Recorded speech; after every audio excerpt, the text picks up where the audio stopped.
অনেক অনেক দিন আগের কথা। এক ছিল ছোট্ট নদী, তার তলতলে জলের গভীরে বাস করত রুই নামের এক তাজা মাছ। রুই খুব সাহসী ছিল, আর তার মনে ছিল অনেক স্বপ্ন।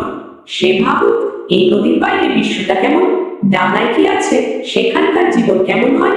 একদিন হঠাৎ এক প্রবল বন্যায় নদী ভরে গেল, জল উপচে পড়ল দু কোল ছাপিয়ে। রুই তখন তার অ্যাডভেঞ্চারের নেশায় ভেসে গেল জলের সঙ্গে।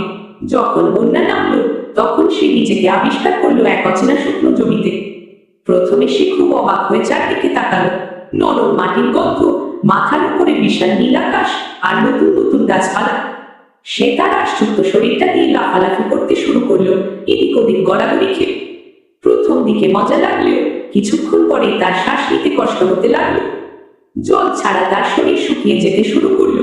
রুই তখন বুঝতে পারলো, তার স্বপ্নের পৃথিবীটা যতটা সুন্দর, ততটাই কঠিন।